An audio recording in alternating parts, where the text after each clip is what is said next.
चला आज एका अशा शहराबद्दल बोलूया जिथे दंतकथा, इतिहास आणि श्रद्धा यांचा एक अद्भुत संगम पाहायला मिळतो. हो, आपण बोलतोय द्वारकेबद्दल. तर मग मूळ प्रश्न हाच राहतो की द्वारका म्हणजे फक्त महाभारतातली एक काल्पनिक गोष्ट आहे की समुद्राच्या पाण्याखाली खरंच एक सत्य दडलेलं आहे? चला, या सादरीकरणात आपण याच प्रश्नाचं उत्तर शोधणार आहोत. चला तर मग अगदी सुरुवातीपासून सुरुवात करूया, द्वारकेच्या पौराणिक मुळांपासून. ही गोष्ट आहे अशा एका शहराची ज्याचा जन्म थेट देवांच्या इच्छेतून झाला होता. गोष्ट सुरू होते मथुरेपासून. तिथे जरासंधाचे हल्ले इतके वाढले होते की तिथली प्रजा पुरती त्रस्त झाली होती. तेव्हा श्रीकृष्णाने आपल्या लोकांना सोबत घेतलं, त्यांना पश्चिमेला सौराष्ट्राच्या किनाऱ्यावर आणलं आणि म्हणतात की थेट समुद्राकडे जमीन मागितली. आणि मग काय म्हणतायत की देवांचे शिल्पकार स्वतः विश्वकर्मा यांनी केवळ एका रात्रीत हे शहर उभं केलं. विचार करा, एक भव्य, मोठमोठ्या भिंतींनी सुरक्षित केलेली, सोन्याने चमकणारी नगरी. त्या काळातल्या वास्तुकलेचा हा एक अद्भुत नमुना होता.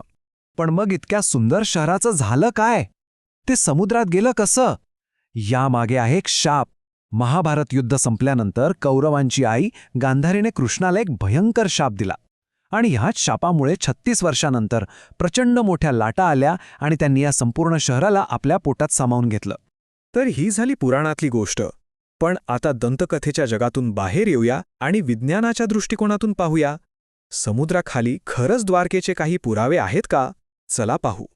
आणि या शोधाचे खरे नायक होते डॉक्टर S.R. राव, एक असे पुरातत्वशास्त्रज्ञ ज्यांना इतिहासात दडलेली सत्य बाहेर काढण्याची एक वेगळीच आवड होती. महाभारत खरंच घडलं होतं की नाही या मोठ्या वादातून प्रेरणा घेऊन त्यांनी 1979 साली द्वारकेच्या किनाऱ्यावर समुद्राखाली संशोधन सुरू केलं.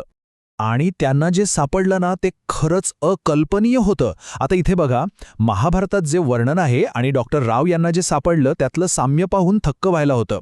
महाभारतात द्वारकेला वारीदुर्ग म्हणजे पाण्यातला किल्ला म्हटलंय आणि राव यांना समुद्राखाली बरोबर 560 मीटर लांबीची भिंत सापडली. इतकंच नाही तर नागरिकांच्या ओळखीसाठी वापरल्या जाणाऱ्या मुद्रा आणि शहराच्या बुर्जांचे अवशेषही मिळाले.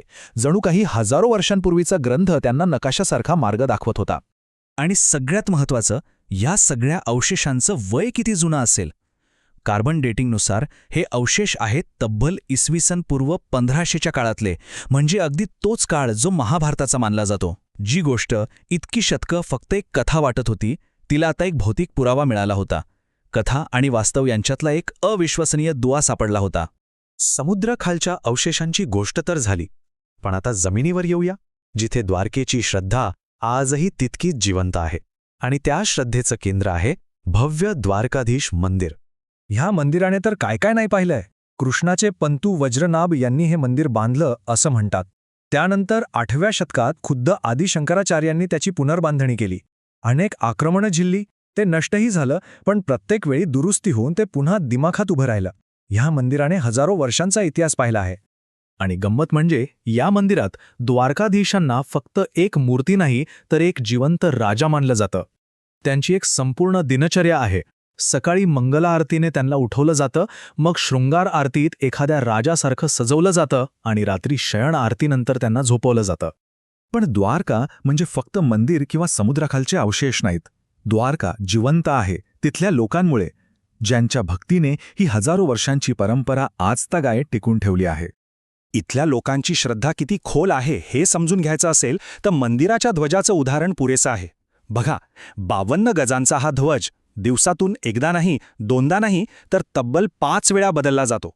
आणि हे काम एकच कुटुंब गेल्या 7 पिढ्यांपासून करते. विचार करा, लोकांना ध्वज अर्पण करण्याचा मान मिळवण्यासाठी 5-5 वर्ष थांबावं लागतं. इथले रहिवासी जे म्हणतात ना ते ऐकण्यासारखं आहे की श्री द्वारकाधीश आहेत म्हणून आम्ही आहोत आणि आम्ही आहोत म्हणून श्री द्वारकाधीश आहेत. किती खोल अर्थ आहे यात. म्हणजे त्यांचं आयुष्य आणि त्यांची ओळख द्वारकाधीशांशिवाय अपूर्ण आहे.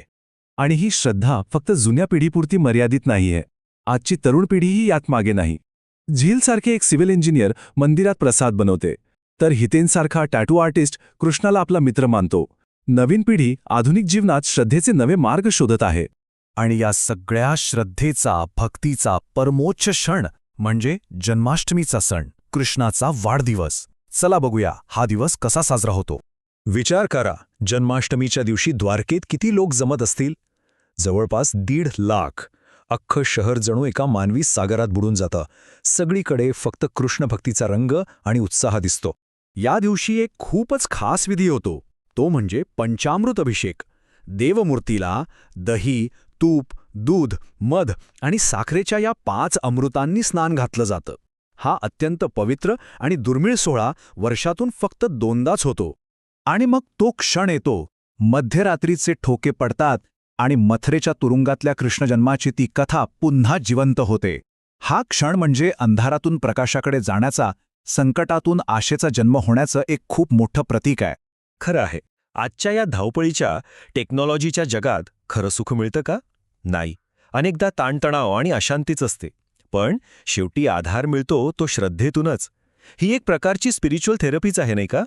तर मग शेवटी प्रश्न हाच आहे की द्वारकेचा खरा खजिना समुद्राखाली सापडलेल्या त्या अवशेषांमध्ये आहे की तिथल्या लोकांच्या पिढ्यानपिढ्या चालत आलेल्या या अढळ श्रद्धेत दडलेला आहे. याचा विचार नक्की करायला हवा.